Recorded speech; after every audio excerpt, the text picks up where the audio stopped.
며느리와 함께 산 지 한 달. 밤마다 지하실에서 들려오는 낯선 울음소리.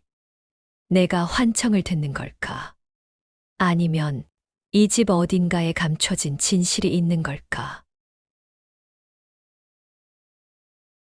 속초의 11월은 차가운 바람과 함께 겨울을 예고했다. 최명자는 창문 너머로 보이는 설악산의 능선을 바라보며 깊은 한숨을 내쉬었다. 68년을 살아오며 이렇게 마음이 복잡했던 적이 있었던가. 남편을 잃고 혼자 지낸 지 벌써 3년째였는데 이제 와서 아들 집으로 들어가야 한다니. 엄마, 짐 다 정리하셨어요? 아들 최진우의 목소리가 뒤에서 들려왔다. 명자는 돌아서며 작은 미소를 지었다. 39살의 아들은 여전히 자신에게는 어린 시절 그 모습 그대로였다. 키가 훤칠하고 성실한 얼굴에 온화한 성격을 지닌 진우는 시청에서 공무원으로 일하며 안정적인 삶을 살고 있었다. 거의 다 됐어. 그런데 진우야, 정말 괜찮겠니? 갑자기 내가 들어왔어. 무슨 소리세요? 수진이도 엄마 모시고 싶어 해요. 오히려 저희가 더 든든하죠. 진우의 집은 속초 시내에서 조금 떨어진 신축 아파트 단지에 있었다.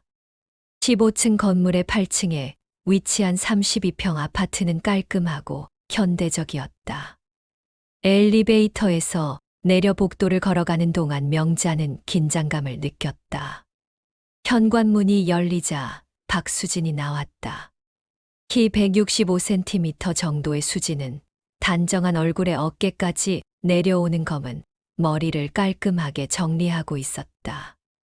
간호사복을 벗고 집에 있는 모습을 보니 더욱 젊어 보였다.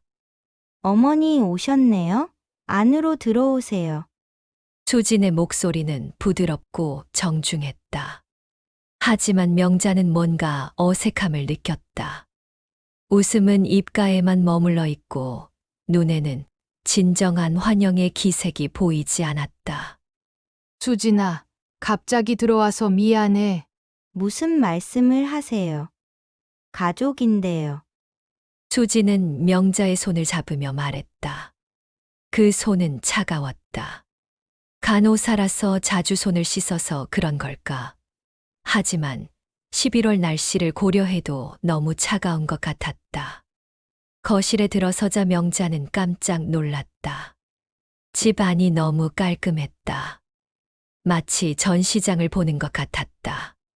소파는 완벽하게 정렬되어 있었고 테이블 위에는 먼지 한 점 없이 깨끗했다. 벽에 걸린 그림들도 모두 수평이 맞춰져 있었다. 집이 정말 깨끗하네. 청소를 좀 자주 하는 편이에요. 수진이 대답했지만 그 말투에는 어딘지 모르게 경직된 느낌이 있었다. 수진이 안내한 방은 베란다와 연결된 작은 방이었다. 6평 정도의 공간에 침대와 옷장, 작은 화장대가 놓여 있었다.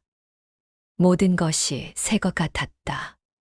마치 자신의 입주를 위해 모든 것을 새로 준비한 것 같았다. 저녁 시간이 되자 수지는 완벽한 한상을 차렸다. 김치찌개, 생선구이, 나물 반찬들, 그리고 갓 지은 밥까지. 모든 것이 정갈하고 맛있어 보였다. 하지만 명자는 뭔가 이상한 점을 발견했다. 반찬들이 모두 똑같은 크기로 잘려 있었다. 김치는 정확히 3cm, 무나물도 같은 길이로 썰어져 있었다. 어머니, 많이 드세요. 수진이 명자에게 반찬을 권했다. 그 표정은 여전히 공손했지만 명자는 뭔가 어색함을 느꼈다. 수진의 눈빛이 너무 차분했다. 아니, 차분한 정도가 아니라 거의 무표정에 가까웠다. 수진아, 너는 몇 시에 출근해? 7시 30분에 나가요. 속초중앙병원에서 근무하거든요. 그럼 많이 바쁘겠구나. 괜찮아요. 일하는 게 좋아요. 수진의 대답은 항상 짧고 간결했다. 더 이상 대화가 이어지지 않을 것 같은 분위기였다. 식사 후 설거지를 하겠다고 나서는 명자에게 수진은 단호히 거절했다. 어머니는 쉬세요. 제가 할게요. 그래도 앞으로 함께 살 텐데. 괜찮아요. 저는 혼자 하는 게 편해요. 수진의 말에는 타협의 여지가 없었다. 명자는 할 수 없이 거실로 나와 텔레비전을 켰다. 부엌에서는 수진이 설거지하는 소리가 들렸다. 그런데 그 소리도 이상했다. 너무 규칙적이고 기계적이었다. 밤 10시가 되자 집 안은 완전히 조용해졌다. 진우와 수진은 각자 방으로 들어갔고 명자도 자신의 방에서 잠자리에 들었다. 하지만 잠이 오지 않았다. 새로운 환경 때문일 수도 있지만 뭔가 다른 이유가 있는 것 같았다. 명자는 귀를 기울였다. 옆방에서 진우와 수진이 대화하는 소리가 들려야 할 텐데 전혀 들리지 않았다. 화장실에 가려고 일어나던 명자는 거실 쪽에서 작은 소리가 들리는 것을 발견했다. 문을 살짝 열고 내다보니 수진이 거실에서 무언가를 하고 있었다. 어둠 속에서 실루엣만 보였지만 수진은 소파의 쿠션을 정리하고 테이블을 닦고 있는 것 같았다. 이 시간에 청소를, 저녁에 이미 완벽하게 정리되어 있던 거실을 왜 다시 정리하는 걸까? 수진의 움직임은 매우 조용하고 체계적이었다. 마치 정해진 루틴을 따르는 것 같았다. 한참을 지켜보던 명자는 수진이 부엌으로 이동하는 것을 보았다. 냉장고를 열고 뭔가를 확인하고 싱크대를 다시 닫고 가스레인지 주변을 점검하는 것 같았다. 모든 동작이 기계적이고 반복적이었다. 30분 정도 지난 후 수지는 조용히 자신의 방으로 돌아갔다. 다음 날 아침 명자가 일어났을 때는 이미 수지는 출근한 후였다. 부엌에는 아침 식사가 깔끔하게 준비되어 있었고 메모 한 장이 놓여 있었다. 어머니 아침 식사 준비해 두었습니다. 전자레인지에 1분 30초 돌리면 됩니다. 점심은 냉장고에 있는 도시락 드세요. 메모의 글씨체도 완벽했다. 정자처럼 반듯하고 크기도 모두 똑같았다. 보통 가족끼리 쓰는 메모라면 좀 더 자연스럽고 개인적인 톤일 텐데 이건 마치 호텔 직원이 투숙객에게 남기는 안내문 같았다. 혼자 남겨진 명자는 집 안을 둘러보기 시작했다.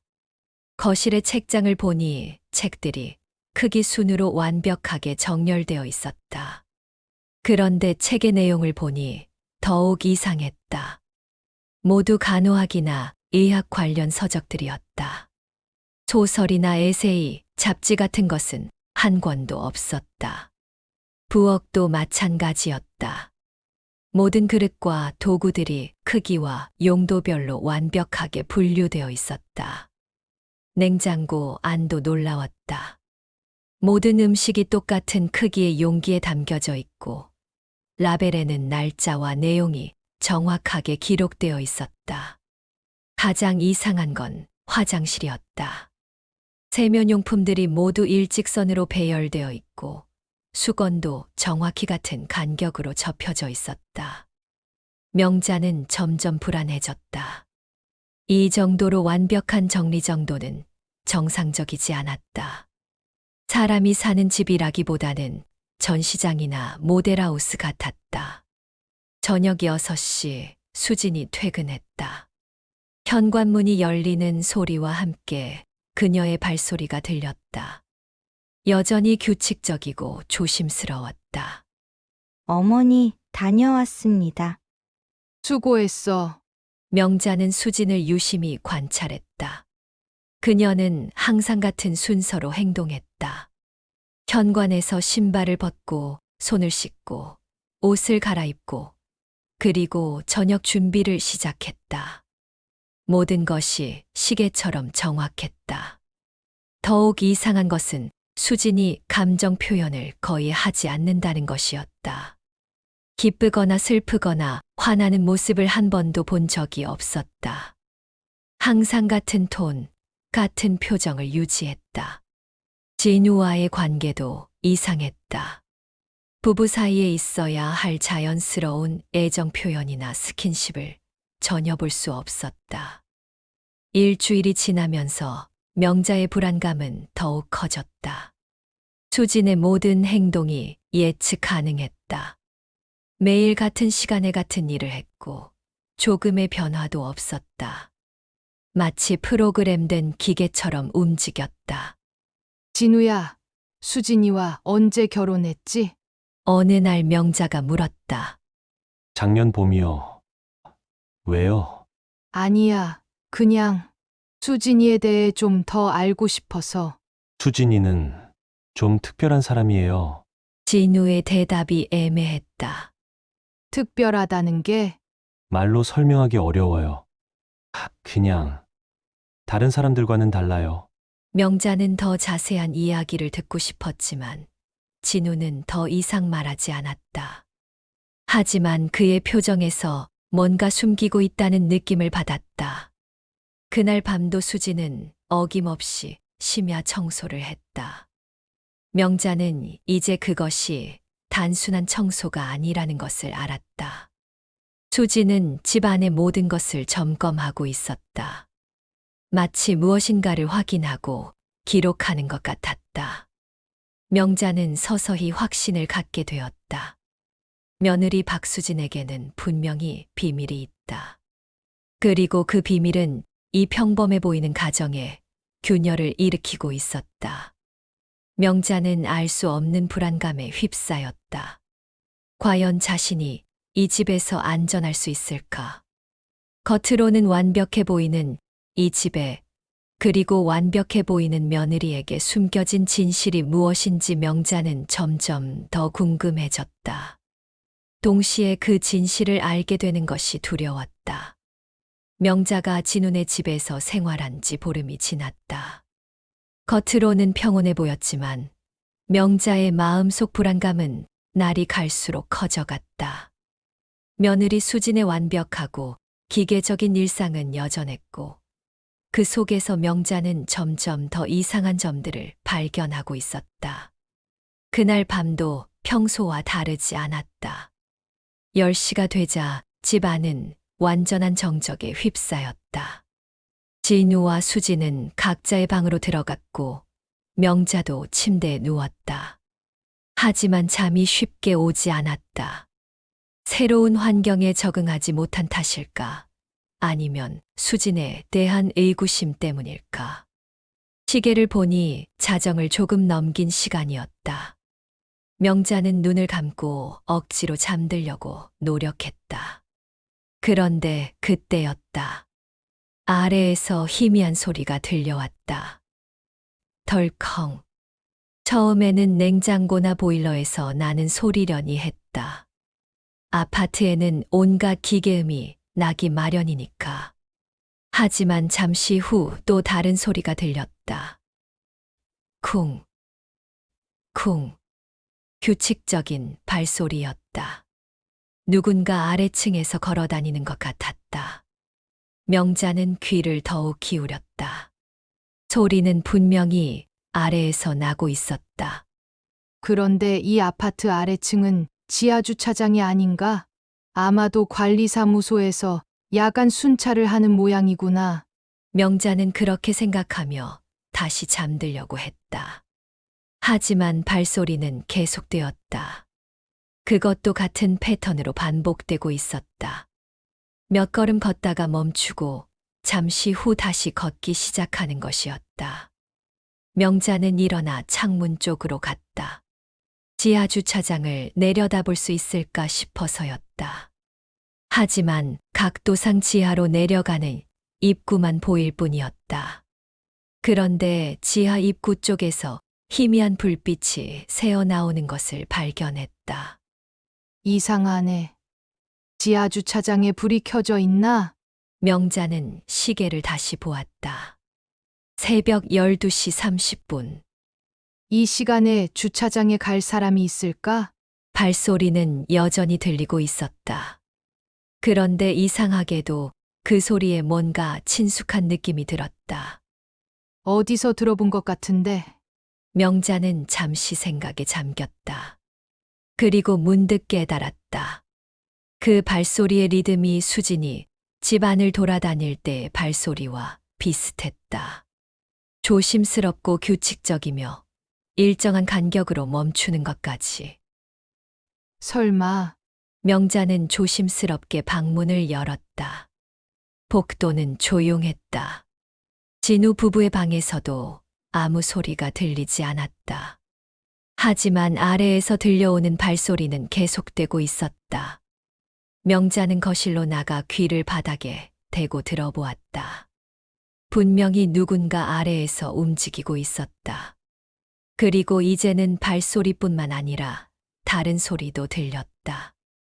뭔가 끌리는 소리, 그리고 희미한 속삭임. 명자는 온몸에 소름이 돋았다.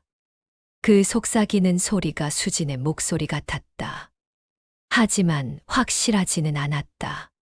너무 희미하고 중얼거리는 것 같아서 무슨 말인지 알아들을 수 없었다. 내가 잘못 들은 걸까? 명자는 의심했다. 나이가 들면서 청력이 예전 같지 않았고 새로운 환경의 스트레스 때문에 환청이 들리는 것일 수도 있었다. 하지만 소리는 너무나 생생했다. 명자는 현관문 쪽으로 갔다. 혹시 수진이 밤늦게 어디 갔다 온 건 아닐까? 하지만 현관의 신발장을 보니 수진의 신발은 그대로 있었다.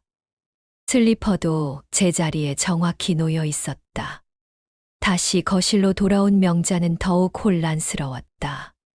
소리는 분명히 들리는데 수지는 집에 있는 것 같았다. 그렇다면 저 소리는 대체 뭘까? 명자는 진우 부부의 방 앞까지 가보기로 했다. 문틈으로 희미한 불빛이 새어나오는 걸 보니 잠들지 않은 것 같았다. 하지만 아무 소리도 들리지 않았다. 두 사람이 조용히 무언가를 하고 있는 건가? 명자는 문을 노크할까 고민했다. 하지만 자정이 넘은 시간에 부부의 방을 찾아가는 것도 이상했다. 그리고 만약 자신의 착각이라면 더욱 민망할 것이다. 결국 명자는 자신의 방으로 돌아갔다. 하지만 잠은 더욱 오지 않았다. 아래에서 들려오는 소리는 새벽 2시가 되어서야 멈췄다. 그리고 얼마 지나지 않아 현관문이 조용히 열리고 닫히는 소리가 들렸다. 명자는 재빨리 일어나 창문으로 갔다. 아파트 출입구를 보니 수진으로 보이는 사람이 들어오고 있었다. 어둠 속이라 확실하지는 않았지만 그 걸음걸이와 체형이 수진이 같았다. 그럼 정말로 수진이 밤늦게 어디 갔다 온 건가? 명자는 더욱 의아했다. 분명히 신발은 현관에 그대로 있었는데 어떻게 나갔다 올 수 있었을까? 그리고 이 늦은 시간에 어디를 갔다 온 걸까? 몇 분 후 집 안에서 아주 조심스러운 발소리가 들렸다. 수진이 돌아온 것이 분명했다. 명자는 방문을 살짝 열고 밖을 내다보았다. 수진이 화장실로 향하는 모습이 보였다. 하지만 뭔가 평소와 달랐다. 옷차림도 다르고 손에 뭔가 들고 있는 것 같았다. 명자는 가슴이 두근거렸다. 분명히 뭔가 이상한 일이 벌어지고 있었다. 하지만 확실한 증거는 없었다. 모든 것이 추측과 의심에 불과했다. 다음 날 아침 명자는 피곤한 상태로 일어났다. 거의 잠을 이루지 못했기 때문이었다. 부엌으로 나가니 수진이 평소와 다름없이 아침 준비를 하고 있었다. 어머니, 괜찮으세요? 안색이 좋지 않으세요. 수진의 목소리는 여전히 차분하고 정중했다. 하지만 명자는 그 눈빛을 유심히 살펴봤다. 뭔가 다른 점이 있을까? 응, 잠이 잘 안 와서. 그런데 수진아, 혹시 어젯밤에 어디 나갔다 온 거야? 네, 무슨 말씀이세요? 저는 일찍 잠들었는데요. 수진의 대답은 너무나 자연스러웠다. 거짓말하는 기색도 전혀 보이지 않았다. 명자는 자신이 착각한 건 아닌가 하는 생각이 들었다. 아, 그냥 밤에 소리가 들려서. 소리요? 무슨 소리가요? 아래에서 발소리 같은 게 아마 다른 집에서 나는 소리였겠지. 수지는 고개를 끄덕이며 더 이상 관심을 보이지 않았다. 하지만 명자는 순간적으로 수진의 표정이 경직되는 것을 놓치지 않았다. 매우 짧은 순간이었지만 분명히 뭔가를 숨기고 있다는 느낌이 들었다. 진유가 출근한 후 명자는 혼자서 아파트 지하를 탐색해 보기로 했다. 엘리베이터를 타고 지하 1층으로 내려갔다. 지하 주차장은 넓고 어두웠다. 형광등이 몇 개 켜져 있었지만 곳곳에 어두운 구석이 많았다. 명자는 천천히 걸어 다니며 주변을 살펴봤다. 특별한 것은 없어 보였다. 주차된 차들과 기둥들, 그리고 벽면에 붙은 배전반과 소화전들. 평범한 지하 주차장이었다. 하지만 한쪽 구석에 가서 명자는 이상한 점을 발견했다. 바닥에 희미한 발자국이 있었다. 그것도 같은 패턴으로 반복되어 있었다. 마치 누군가 이곳에서 왔다 갔다 하며 뭔가를 한 것 같았다. 명자는 더 자세히 살펴봤다. 발자국 근처에는 작은 얼룩들도 있었다. 물방울인지 아니면 다른 액체인지 알 수 없었다. 그리고 벽면에는 희미한 긁힌 자국도 보였다. 여기서 무슨 일이 있었던 걸까? 명자는 주변을 더 둘러봤지만 다른 특이한 점은 발견할 수 없었다. 하지만 이곳에서 뭔가 일어났다는 확신이 들었다. 어젯밤 들었던 소리들이 바로 여기서 난 것 같았다. 그날 저녁 명자는 일부러 일찍 잠자리에 들었다. 하지만 실제로는 잠들지 않고 귀를 기울이고 있었다. 과연 어젯밤과 같은 소리가 다시 들릴까? 자정이 지나자 예상했던 대로 소리가 들리기 시작했다. 이번에는 더욱 선명하게 들렸다. 발소리, 뭔가 끌리는 소리, 그리고 속삭임. 명자는 확신했다. 분명히 아래에서 뭔가 일어나고 있었다. 명자는 이번에는 직접 확인해 보기로 했다. 조심스럽게 방을 나와 현관으로 갔다. 신발을 신고 문을 열려는데 갑자기 뒤에서 소리가 들렸다. 어머니, 어디 가세요? 명자는 깜짝 놀라 돌아봤다. 수진이 서 있었다. 잠옷을 입고 있었지만 잠든 것 같지는 않았다. 표정도 평소와 달리 예리해 보였다. 아, 수진아. 아래에서 소리가 나서 확인해 보려고. 소리요? 저는 못 들었는데요. 아마 다른 동에서 나는 소리일 거예요. 밤늦게 나가시면 위험해요. 수진의 말에는 미묘한 경고의 뉘앙스가 있었다. 명자는 뭔가 이상함을 느꼈지만 더 이상 나가기는 어려웠다. 그래. 그럼 내일 관리사무소에 말해봐야겠다. 네, 그게 좋겠어요. 어머니는 푹 쉬세요. 수진은 명자를 방까지 데려다 주고 나서야 자신의 방으로 돌아갔다. 명자는 뭔가 감시당하는 느낌이 들었다. 수진이 자신의 움직임을 지켜보고 있는 것 같았다. 그 후로 며칠간 명자는 계속 밤중에 들리는 소리를 확인하려 했다. 하지만 매번 수진이 나타나 제지했다.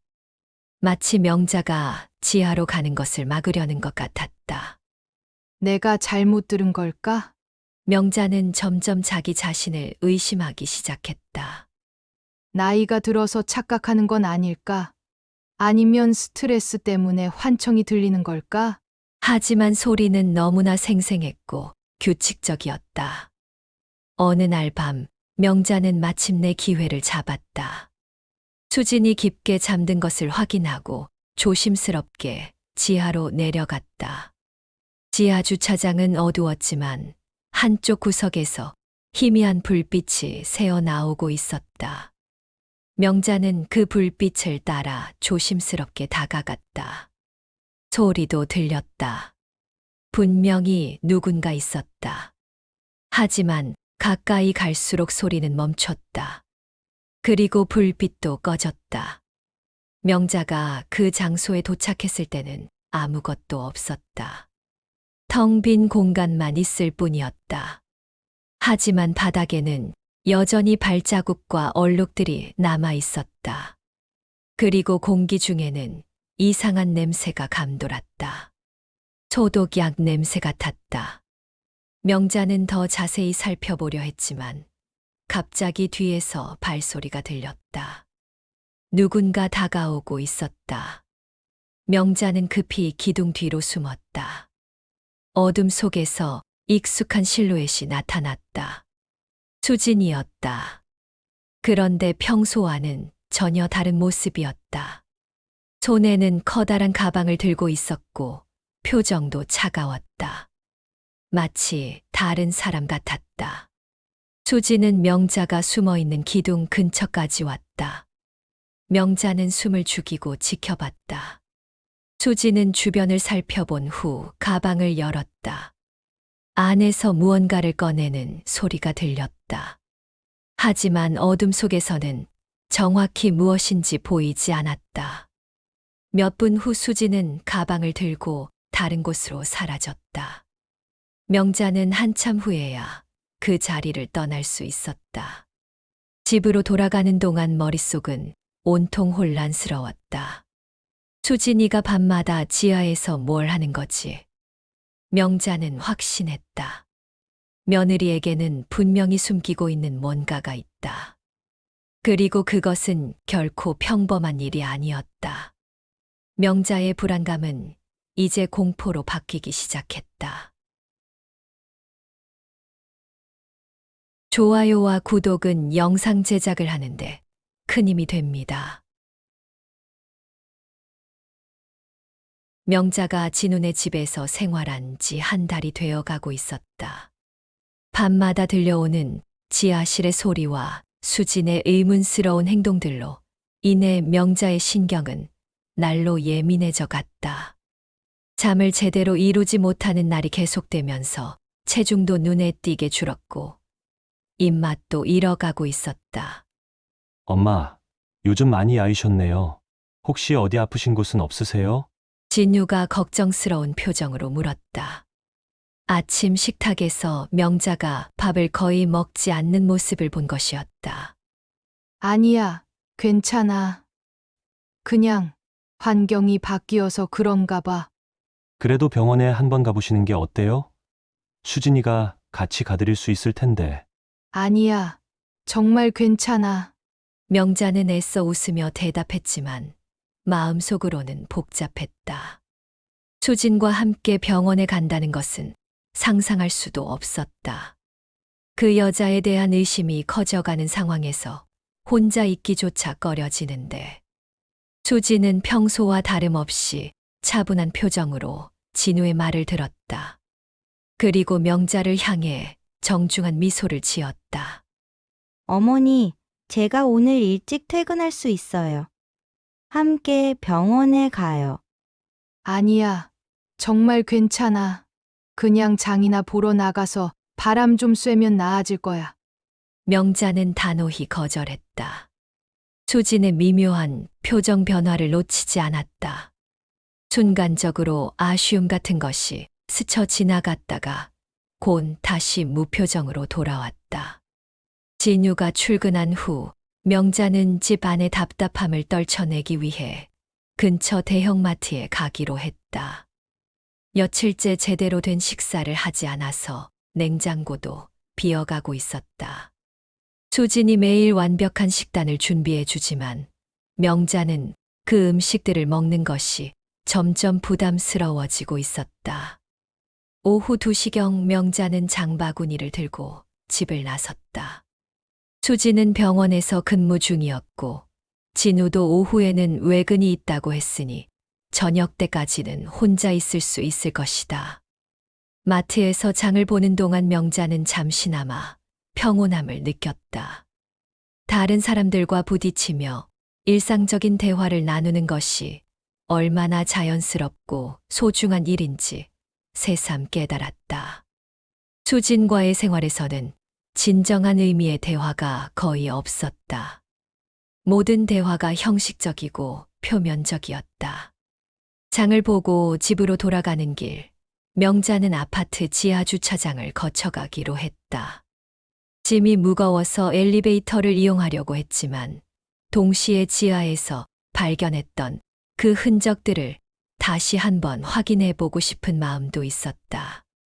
지하 주차장에 들어서자 평소보다 더 어둡고 조용했다.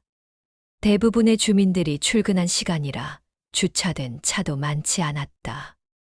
명자는 천천히 그날 밤 수진을 목격했던 곳으로 향했다. 그런데 가까이 갈수록 이상한 냄새가 났다. 소독약 냄새와 함께 뭔가 달콤하면서도 역겨운 냄새가 섞여 있었다. 명자는 코를 찌푸리며 냄새의 근원지를 찾아갔다.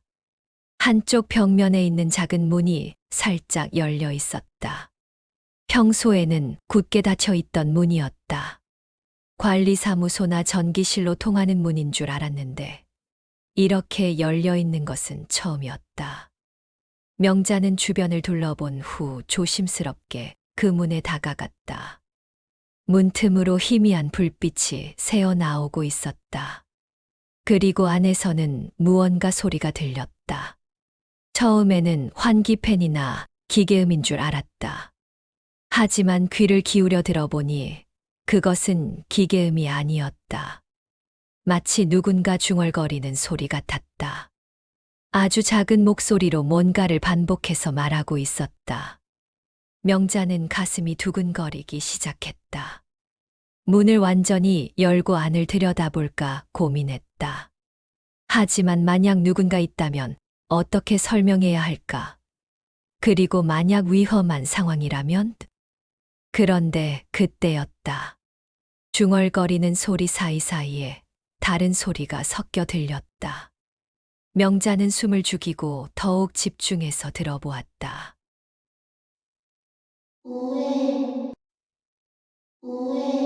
아이의 울음소리였다.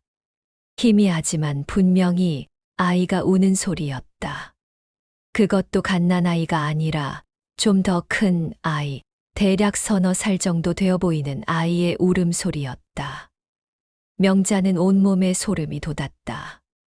이 아파트 단지에 그 정도 나이의 아이가 있다는 얘기는 들어본 적이 없었다. 그리고 이 시간에 아이가 지하실에 있다는 것도 이상했다. 혹시 아이가 길을 잃어서 여기에 갇힌 건 아닐까? 명자는 그런 생각이 들자 더 이상 망설일 수 없었다. 아이가 위험에 처해 있을지도 모르는 상황이었다. 문을 조심스럽게 밀고 안을 들여다보았다. 안은 생각보다 넓은 공간이었다. 벽면에는 각종 전선과 배관들이 설치되어 있었고, 한쪽에는 보일러와 펌프 같은 기계들이 놓여 있었다. 형광등 하나가 희미하게 켜져 있어서 전체적으로 어둑했다. 하지만 아이는 보이지 않았다. 울음소리도 멈춘 상태였다. 명자는 더 안쪽으로 들어가 보았다. 기계들 뒤편에 아이가 숨어 있을 수도 있었다. 아가야, 여기 있니? 명자는 작은 목소리로 불러보았다. 하지만 대답은 없었다. 대신 어디선가 희미한 발소리가 들렸다. 마치 누군가 재빨리 다른 곳으로 숨는 소리 같았다. 명자는 더 깊숙이 들어가려 했지만 갑자기 무서워졌다. 이 좁고 어두운 공간에서 혼자 있다는 것이 갑자기 두려워진 것이다. 그리고 문득 수진의 모습이 떠올랐다. 만약 여기서 수진과 마주친다면? 명자는 재빨리 밖으로 나왔다. 하지만 문을 닫지는 않았다. 혹시 정말로 아이가 있다면 나올 수 있어야 했다. 대신 주변에서 좀 더 지켜보기로 했다. 기둥 뒤에 숨어서 10분 정도 기다렸지만 아무도 나오지 않았다. 울음소리도 더 이상 들리지 않았다.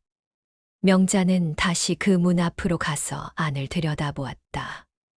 이번에는 확실히 아무도 없었다. 명자는 안으로 들어가서 구석구석 살펴보았다. 하지만 아이가 있었다는 흔적은 전혀 찾을 수 없었다. 다만 바닥 한쪽에 작은 물웅덩이가 있었고 벽면에는 손때 같은 것이 묻어 있었다. 가장 이상한 것은 한쪽 구석에 놓인 작은 의자였다. 아이용 의자로 보였는데 그 위에는 작은 담요가 접혀져 있었다. 명자는 담요를 들어보았다. 따뜻했다. 최근까지 누군가 사용했던 것 같았다. 정말로 아이가 여기 있었던 거야? 명자는 확신에 가까운 생각을 했다. 하지만 그 아이는 어디로 간 걸까? 이 방에는 다른 출구가 없어 보였는데 명자는 더 자세히 살펴보다가 벽면 한쪽에서 이상한 것을 발견했다. 벽의 일부가 다른 부분과 색깔이 약간 달랐다. 마치 최근에 페인트 칠을 한 것 같았다.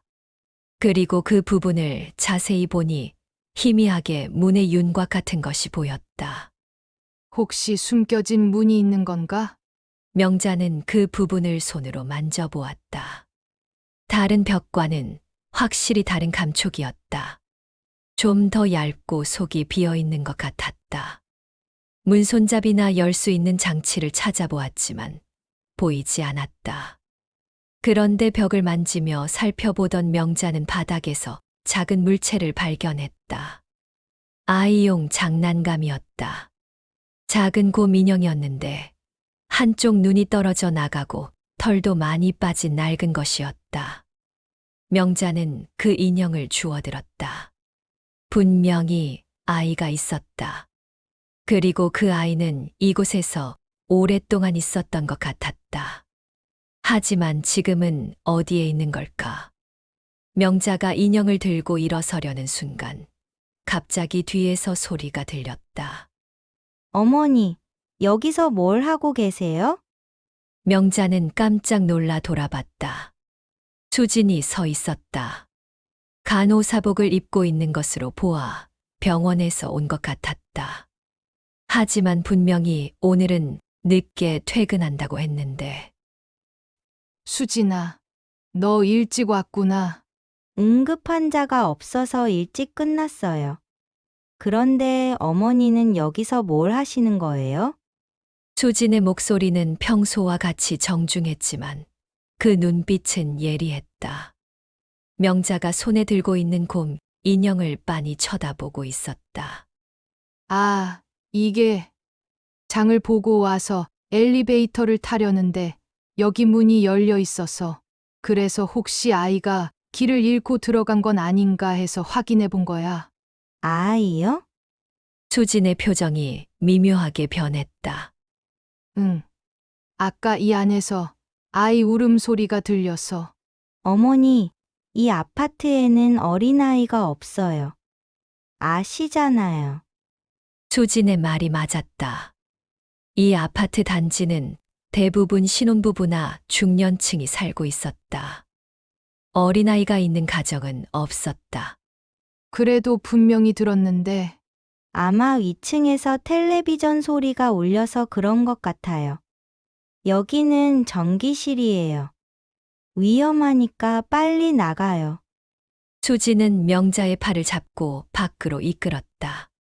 그 손길이 차갑고 강했다. 명자는 어쩔 수 없이 따라 나올 수밖에 없었다. 그 인형은 어디서 주우신 거예요? 아, 이거 바닥에 떨어져 있어서. 아마 누가 버린 쓰레기인 것 같네요. 제가 버려드릴게요. 수진이 명자의 손에서 인형을 가져갔다. 명자는 그것을 막을 수 없었다. 수진의 움직임이 너무 빨랐고 단호했다. 집으로 돌아가는 엘리베이터 안에서 둘 사이에는 어색한 침묵이 흘렀다. 명자는 수진을 슬쩍 쳐다보았다. 그 표정은 평소와 다름없이 차분해 보였지만 뭔가 긴장하고 있다는 느낌이 들었다. 어머니, 요즘 잠을 잘 못 주무시는 것 같아요. 혹시 환청 같은 게 들리진 않으세요? 수진의 말에 명자는 움찔했다. 환청이라는 단어가 마음에 걸렸다. 환청이라니. 나이가 들면 그런 경우가 있어요. 스트레스나 수면 부족으로 인해서요. 병원에서 검사 한번 받아보시는 게 좋을 것 같아요. 수진의 말은 친절하고 걱정스러운 톤이었지만 명자에게는 달리 들렸다. 마치 자신이 들은 것들을 환청으로 치부하려는 것 같았다. 난 멀쩡해. 물론 멀쩡하세요. 다만 건강검진 차원에서요. 집에 도착해서도 수진의 태도는 평소와 달랐다. 명자를 더욱 세심하게 지켜보고 있었다. 마치 감시하는 것 같았다. 그날 저녁 진우가 돌아왔을 때 수진은 오늘 있었던 일을 그에게 말했다. 어머니가 지하 전기실에 들어가셨더라고요. 아이 울음소리가 들린다고 하시면서요. 뭐라고? 진우가 의아한 표정으로 명자를 바라봤다. 엄마, 정말 그런 소리가 들렸어요?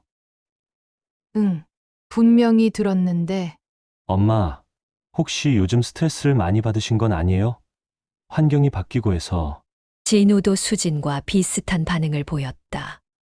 명자는 점점 고립되는 느낌이 들었다. 분명히 자신이 들은 것들은 실제였는데 주변에서는 모두 환청 취급을 했다. 그날 밤 명자는 잠들지 못하고 계속 생각에 잠겼다. 정말로 자신이 환청을 들은 걸까? 나이가 들어서 착각하는 걸까? 하지만 그 곰 인형은 분명히 실제였다. 그리고 그 방 안의 의자와 담요도 실제였다. 내가 미쳐가는 건 아닐까? 명자는 처음으로 자기 자신을 의심하기 시작했다. 하지만 동시에 한 가지는 확실했다. 수지는 뭔가를 숨기고 있다. 그리고 그것은 결코 평범한 일이 아니었다. 새벽 3시가 되자 또다시 지하에서 소리가 들렸다. 이번에는 더욱 선명했다. 발소리, 무언가 끌리는 소리, 그리고 아이의 울음소리. 명자는 확신했다. 자신이 환청을 듣는 것이 아니라는 것을. 명자는 며칠째 잠을 이루지 못하고 있었다. 지하실에서 들려오는 아이의 울음소리는 밤마다 계속되었고, 그때마다 수진이 나타나 명자의 행동을 제지했다. 점점 더 명확해지는 것은 수진이 무언가를 숨기고 있다는 사실이었다. 그날 아침 명자는 더 이상 참을 수 없다고 생각했다. 진우는 출근했고 수진도 병원에 간 상태였다. 혼자 남은 명자는 전화기 앞에 서서 한참 망설였다. 그리고 마침내 결심을 굳혔다. 여보세요. 속초경찰서인가요? 전화를 받은 경찰관의 목소리는 무덤덤했다. 네, 속초경찰서입니다. 무슨 일이시죠? 저희 아파트 지하실에 아이가 감금되어 있는 것 같아요. 아이가 감금되어 있다고요? 좀 더 자세히 말씀해 주세요. 명자는 떨리는 목소리로 지금까지 있었던 일들을 설명했다. 밤마다 들려오는 발소리와 울음소리, 지하실에서 발견한 아이용 의자와 담요, 그리고 곰 인형까지. 하지만 말하면서도 자신의 이야기가 얼마나 황당하게 들릴지 걱정되었다. 그래서 신고 접수를 하시려는 건가요? 네, 정말로 아이가 위험에 처해 있을 수 있어요. 확인해 보셔야 해요. 알겠습니다. 오늘 오후에 담당 경찰관이 나가겠습니다. 주소 말씀해 주세요. 전화를 끊고 나서 명자는 안도감과 동시에 불안감을 느꼈다. 과연 경찰이 와서 무엇을 발견할까? 그리고 수지는 어떤 반응을 보일까? 오후 3시 2명의 경찰관이 찾아왔다. 한 명은 40대 중반의 김 형사, 다른 한 명은 20대 후반으로 보이는 박순경이었다. 김 형사는 경험이 많아 보였고, 박순경은 진지하면서도 신중한 인상이었다. 신고하신 분이 최명자 씨시죠? 네, 맞습니다. 전화로 말씀하신 내용에 대해서 현장 확인을 해보겠습니다. 먼저 지하실을 보여주시겠어요? 명자는 2 경찰관을 지하로 안내했다. 하지만 지하에 내려가자마자 명자는 당황했다. 지난번에 열려있던 전기실 문이 굳게 잠겨 있었다. 그리고 자물쇠까지 채워져 있었다. 저번에는 문이 열려 있었는데, 김 형사는 자물쇠를 살펴보며 말했다. 이 자물쇠는 꽤 오래된 것 같은데요. 관리사무소에서 원래 잠가놓는 곳 아닌가요? 아니에요. 분명히 열려 있었다고요. 제가 안에 들어가서 봤어요. 박순경이 주변을 둘러보며 물었다. 그럼 혹시 열쇠가 있으신가요? 아니면 관리사무소에 연락해서 열어봐야겠는데요. 저는 열쇠가 없어요. 하지만 분명히 명자의 말이 끝나기도 전에 뒤에서 목소리가 들렸다. 무슨 일이세요? 수진이었다. 간호사복을 입은 채로 나타났다. 평소보다 일찍 퇴근한 것 같았다. 아, 박수진 씨 되시죠? 저희는 속초경찰서에서 왔습니다. 신고가 접수되어서 현장 확인 차 왔는데요. 김 형사가 신분증을 보여주며 말했다. 수지는 놀라는 기색 없이 차분하게 반응했다. 신고요? 무슨 일로요? 어머니께서 이곳에 아이가 감금되어 있을 수 있다고 신고하셔서요. 수지는 명자를 바라보며 안쓰러운 표정을 지었다. 아, 그런 일이. 어머니, 또 그런 소리가 들리셨어요? 또 그런 소리라니? 정말로 들렸어? 명자가 격양된 목소리로 말하자 수지는 경찰관들을 향해 조용히 설명하기 시작했다. 죄송합니다. 어머니께서 최근에 환청을 자주 들으시거든요. 나이가 드시면서 그런 증상이 나타나는 것 같아요. 환청이라고요? 김 형사가 관심을 보이며 물었다. 예. 밤마다 아이 울음소리가 들린다고 하시고, 지하실에서 뭔가 일어나고 있다고 하세요. 저희도 걱정되어서 병원에 모시고 가려고 했는데, 완강히 거부하셔서. 수진의 목소리는 걱정스럽고 애틋했다. 마치 정말로 시어머니의 건강을 걱정하는 효부 같았다. 어머니, 혹시 요즘 스트레스를 많이 받으셨나요? 아니면 수면제나 다른 약물을 복용하고 계신가요? 박순경이 부드럽게 물었다. 하지만 명자는 그 질문이 자신을 의심하는 것임을 알 수 있었다. 저는 멀쩡합니다. 정말로 아이 울음소리가 들렸어요. 어머니, 진정하세요. 수진이 명자의 팔을 잡으며 달래려 했다. 하지만 명자는 그 손을 뿌리쳤다. 얘가 뭔가 숨기고 있다는 걸 알아. 어머니, 수진의 눈에 눈물이 맺혔다. 마치 억울하고 상처받은 표정이었다. 저희가 어머니를 모시고 산 지 한 달 정도 되는데 처음에는 괜찮으셨거든요. 그런데 며칠 전부터 이상한 소리가 들린다고 하시고 밤마다 돌아다니시고 거짓말하지 마. 어머니, 목소리 좀 낮추세요. 김 형사가 개입했다. 일단 전기실 문을 열어서 확인해 보겠습니다. 관리사무소에 연락해 볼게요. 20분 후 관리사무소 직원이 열쇠를 가지고 왔다. 문이 열리자 경찰관들이 안을 살펴보았다. 하지만 명자가 봤던 것들은 모두 사라져 있었다.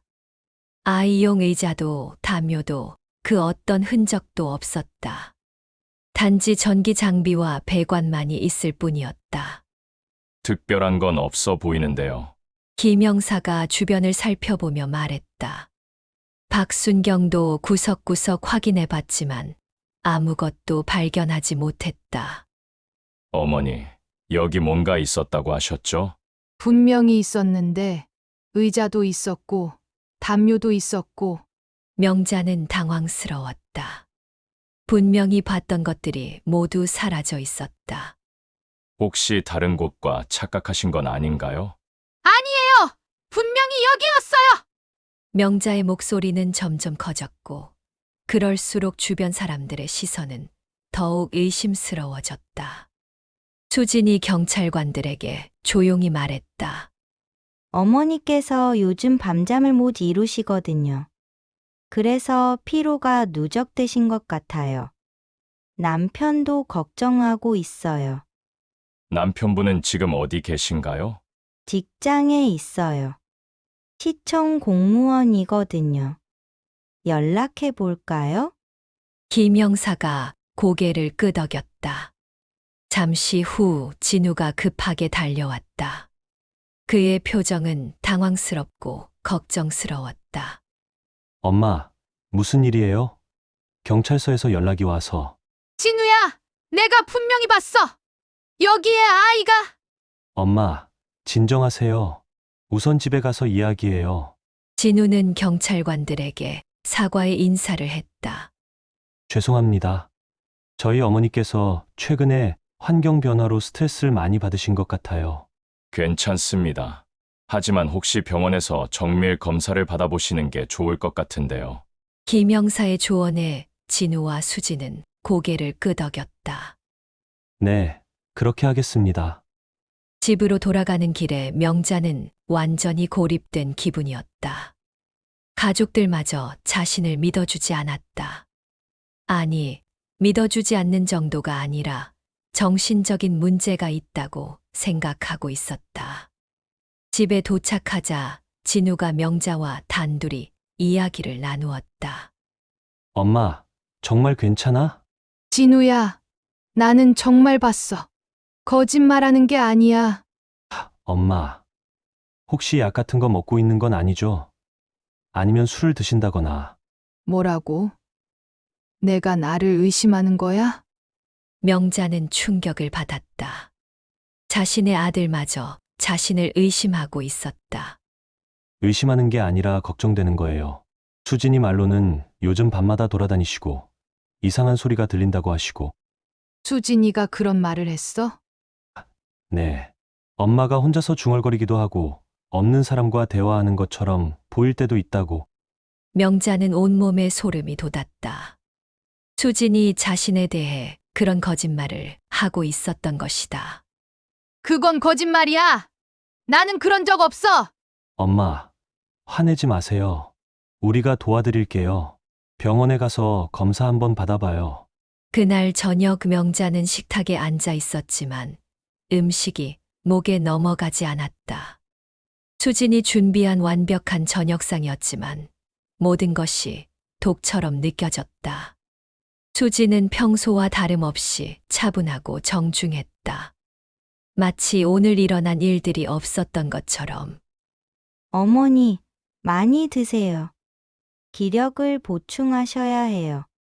수진의 목소리는 여전히 부드럽고 배려 깊었다. 하지만 명자는 이제 그 목소리 속에 숨겨진 차가운 계산을 느낄 수 있었다. 어머니, 내일 병원에 같이 가요.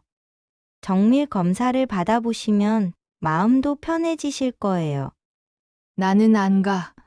어머니, 나는 미치지 않았어! 명자가 소리를 지르자 진우가 달래려 했다. 엄마, 아무도 미쳤다고 하지 않았어요.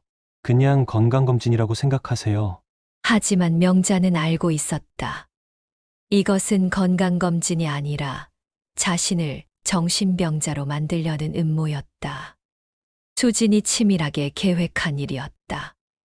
그날 밤 명자는 잠들지 않고 계속 지켜보았다. 과연 수진이 또 지하로 내려갈까? 하지만 밤새도록 아무 소리도 들리지 않았다. 수진은 방에서 나오지도 않았다. 내가 정말 잘못 들었던 건가? 처음으로 명자는 자기 자신을 완전히 의심하기 시작했다. 모든 사람들이 자신을 이상하게 본다면 정말로 자신에게 문제가 있는 것일까? 나이가 들어서 환청을 듣는 것일까? 새벽이 되어서야 명자는 잠시 눈을 붙였다. 그리고 꿈을 꾸었다. 작은 아이가 지하실에서 울고 있는 꿈이었다. 그 아이는 명자를 향해 손을 뻗으며 도와달라고 울부짖었다. 하지만 명자가 다가가려 하면 수진이 나타나서 길을 막았다. 어머니, 그건 환상이에요. 아무도 없어요. 꿈 속에서도 수진의 목소리는 차분하고 확신에 찼다. 그리고 주변의 모든 사람들이 고개를 끄덕이며 수진의 말에 동의했다. 명자는 식은땀을 흘리며 잠에서 깨어났다. 창밖으로 새벽 햇살이 들어오고 있었다. 하지만 그 햇살조차 차갑게 느껴졌다. 나는 정말 미쳐가는 건가? 명자는 더 이상 확신할 수 없었다. 모든 것이 의심스럽고 혼란스러웠다.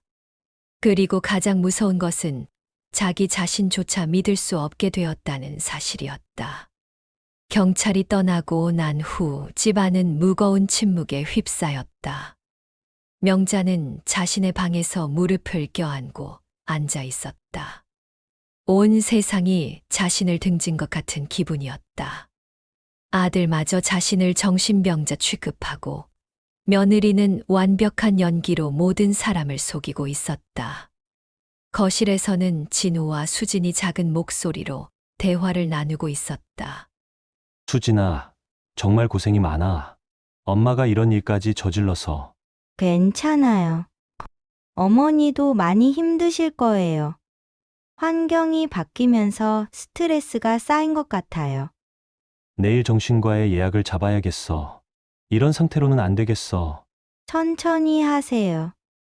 어머니가 받아들이실 때까지 기다려야 해요. 수진의 목소리는 여전히 차분하고 이해심 깊었다. 하지만 명자는 그 속에 숨겨진 차가운 계산을 느꼈다. 모든 것이 수진의 각본대로 흘러가고 있었다. 밤 10시가 되자 집 안은 평소처럼 조용해졌다. 진우와 수진은 각자의 방으로 들어갔고 명자도 침대에 누웠다.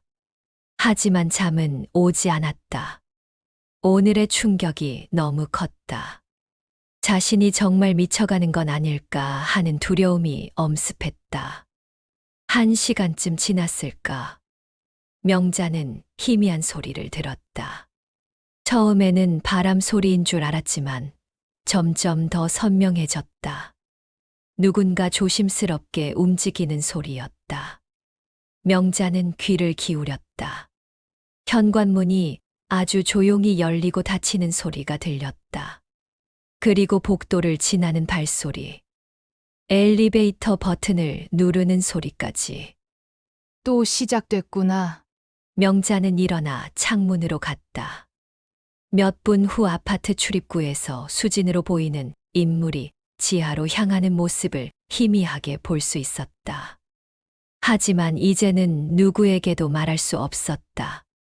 말해봤자 또 환청 취급을 당할 뿐이었다. 명자는 방문을 살짝 열고 밖을 내다보았다. 진우 부부의 방은 조용했다. 진우는 수진이 나간 것도 모르고 자고 있는 것 같았다. 아니면 알면서도 모른 척하는 것일까?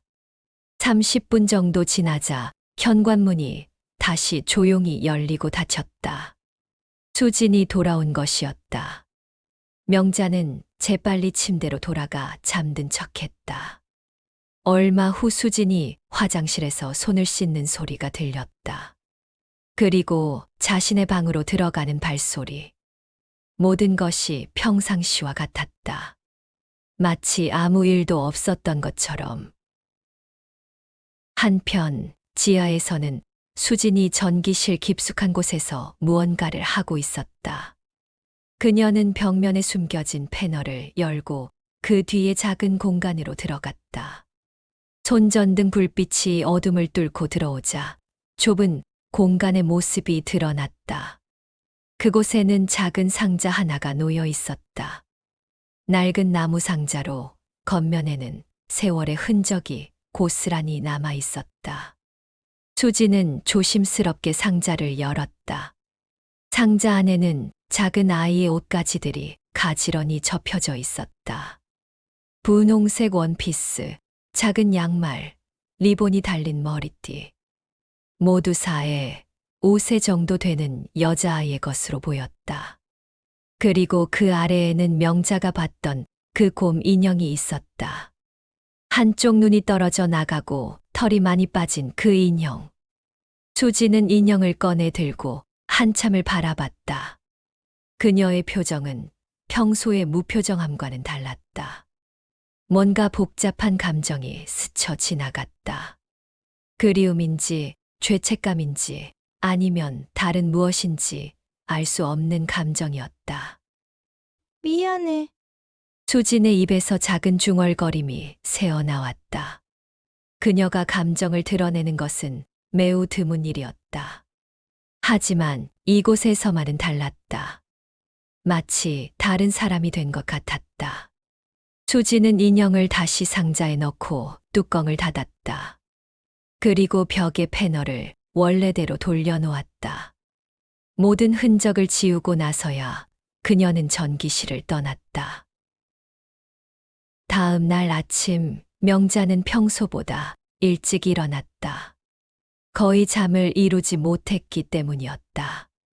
부엌으로 나가니 수진이 이미 아침 준비를 하고 있었다.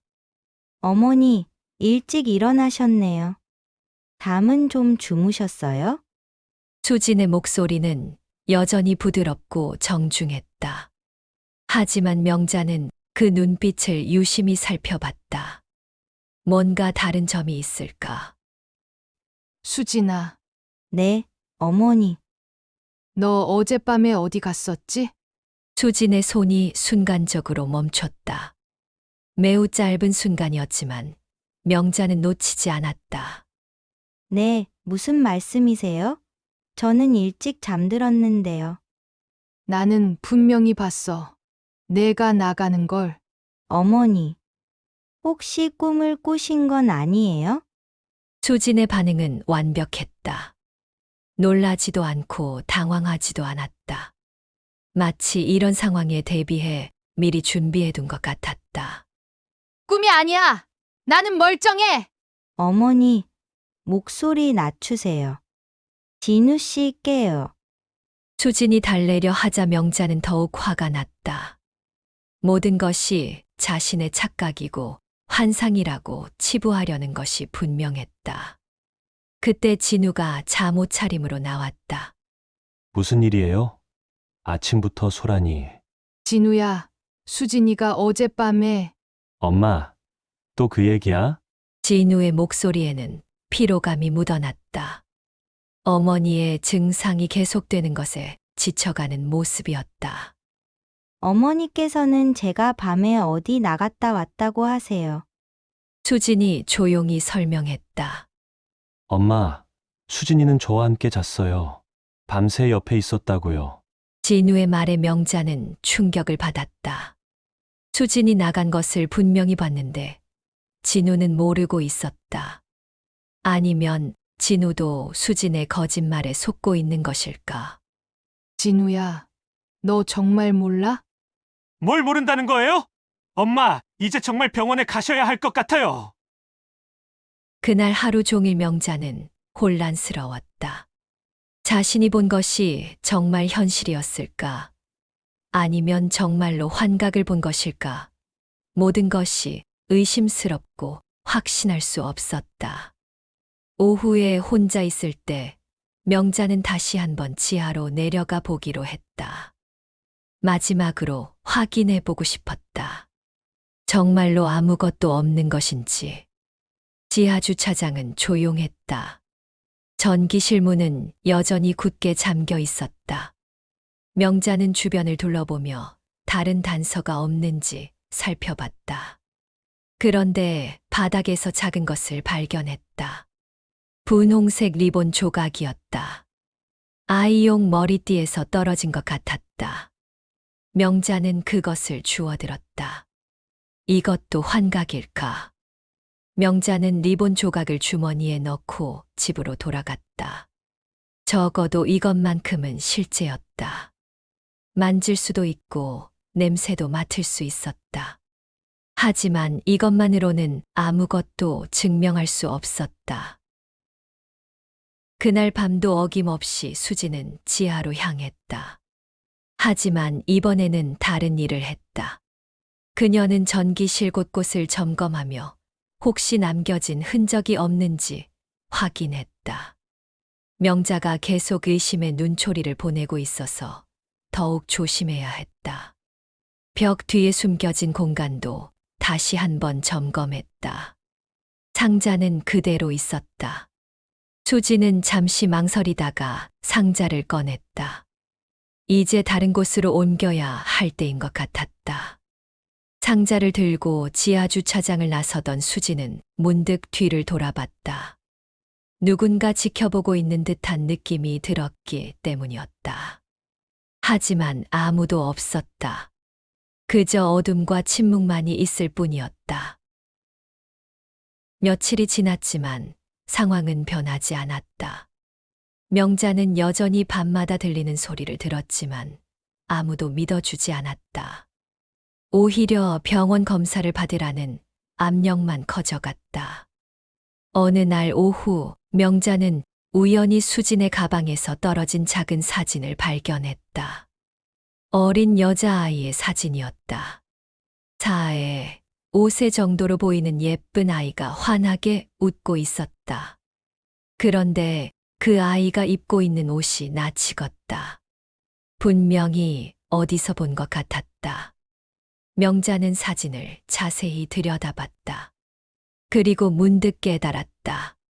그 아이가 입고 있는 분홍색 원피스가 자신이 지하실에서 상상했던 그 옷가지와 같았다. 아니, 상상이 아니라 정말로 봤던 것일 수도 있었다. 사진 뒷면에는 작은 글씨로 뭔가 쓰여 있었다. 수아, 5세. 2019년. 수아. 그 이름을 본 순간 명자는 온몸에 소름이 돋았다. 지하실에서 들었던 울음소리가 다시 귀에 울려 퍼지는 것 같았다. 그날 밤 명자는 확신을 갖고 수진을 기다렸다. 과연 그녀가 또 지하로 갈 것인지. 그리고 이번에는 반드시 진실을 밝혀내겠다고 결심했다. 자정이 지나자 예상대로 수진이 조용히 집을 나섰다. 명자는 이번에는 더욱 조심스럽게 뒤따랐다. 지하로 내려가는 수진의 모습을 확인한 후 한참을 기다렸다가 내려갔다. 전기실에는 불빛이 새어나오고 있었다. 그리고 안에서 작은 소리가 들렸다. 명자는 문틈으로 안을 들여다봤다. 수진이 바닥에 앉아 무언가를 정리하고 있었다. 아이의 옷가지들이었다. 그리고 그 곰 인형도 있었다. 수진은 그것들을 하나하나 손으로 만지며 무언가를 중얼거렸다. 수아야, 엄마가 미안해. 엄마가 너를. 수진의 목소리는 떨리고 있었다. 평소의 차갑고 완벽한 모습과는 전혀 달랐다. 마치 다른 사람이 된 것 같았다. 명자는 숨을 죽이고 지켜봤다. 이것이 바로 진실이었다. 수진에게는 수아라는 아이와 관련된 비밀이 있었다. 그리고 그 비밀은 명자가 들었던 울음소리와 관련이 있을 것이었다. 하지만 여전히 의문은 남았다. 수아는 누구일까? 수진의 아이일까? 그렇다면 지금 어디에 있는 걸까? 그리고 왜 수진은 이런 식으로 그 아이의 물건들을 숨겨두는 걸까? 명자는 더 많은 것을 알고 싶었지만 이미 충분히 위험한 상황이었다. 수진이 언제 밖으로 나올지 알 수 없었고, 만약 발각된다면 더욱 큰 문제가 될 것이었다. 조용히 지하실을 떠나 집으로 돌아가는 길, 명자의 머릿속은 복잡했다. 이제 확신할 수 있었다. 자신이 들었던 소리들은 환청이 아니었다. 수진에게는 분명히 숨기고 있는 무언가가 있었다. 하지만 그것이 정확히 무엇인지, 그리고 수아라는 아이에게 무슨 일이 일어났는지는 여전히 미스터리였다. 명자는 알 수 없는 두려움에 휩싸였다. 과연 이 집에서 계속 살아도 안전할까? 며칠 후, 명자는 조용히 짐을 쌌다. 더 이상 이 집에서 지낼 수 없다고 판단했다. 진실이 무엇인지는 정확히 모르지만 분명한 것은 수진이 위험한 비밀을 가지고 있다는 것이었다. 하지만 떠나기 전에 마지막으로 한 가지 확인하고 싶은 것이 있었다. 수진의 방에 있을지도 모를 다른 단서들. 그 사진이 어디서 나온 것인지, 그리고 수아에 대한 더 많은 정보가 있는지. 수진이 병원에 간 사이, 명자는 조심스럽게 그녀의 방에 들어갔다. 모든 것이 완벽하게 정리되어 있었다. 하지만 서랍 깊숙한 곳에서 작은 상자를 발견했다. 상자 안에는 더 많은 사진들이 있었다. 모두 수아라는 아이의 사진이었다. 돌잔치 사진부터 시작해서 5세까지의 성장 과정이 고스란히 담겨 있었다. 그리고 마지막 사진은 병원에서 찍은 것 같았다. 아이가 침대에 누워있는 모습이었다. 사진 뒷면에는 날짜가 적혀 있었다. 2019년 12월 25일. 마지막 크리스마스. 명자는 온몸이 떨렸다. 이것은 단순한 가족 사진이 아니었다. 뭔가 끔찍한 일이 일어났다는 것을 암시하고 있었다. 그런데 그때 현관문이 열리는 소리가 들렸다. 수진이 돌아온 것이었다. 명자는 재빨리 사진들을 정리하고 방을 나왔다. 하지만 수진과 마주쳤다. 어머니, 제 방에서 뭐 하세요? 수진의 목소리는 차가웠다. 평소의 정중함은 온데간데 없었다. 아, 그냥 혹시 제 물건을 뒤지신 건 아니죠? 수진의 눈빛이 예리하게 변했다. 명자는 등에 식은땀이 흘렀다. 아니야. 그냥 문이 열려 있어서. 문이 열려 있다고 남의 방에 함부로 들어가시면 안 되죠. 수진의 목소리에는 미묘한 위협이 섞여 있었다. 명자는 더 이상 변명할 수 없었다. 그날 밤, 명자는 가방을 들고 집을 나섰다. 더 이상 이곳에 있을 수 없었다. 하지만 떠나면서도 마음 한편으로는 의문이 남았다. 수아는 정말 수진의 아이였을까? 그리고 그 아이에게 무슨 일이 일어난 걸까? 지하실에서 들렸던 울음소리는 정말 환청이었을까? 아니면 명자는 돌아보지 않고 걸어갔다. 진실이 무엇인지는 모르지만 한 가지만은 확실했다. 그 집에는 끔찍한 비밀이 숨겨져 있다는 것. 그리고 수지는 그 비밀을 지키기 위해서라면 무엇이든 할 수 있는 사람이라는 것을. 혹시 가족과 살면서 설명하기 힘든 경험을 해보신 적 있나요? 여러분이라면 저 상황에서 어떻게 하셨을까요? 지하실 상자 속 진실, 여러분은 무엇이라고 생각하시나요? 공유해서 함께 토론해 주세요.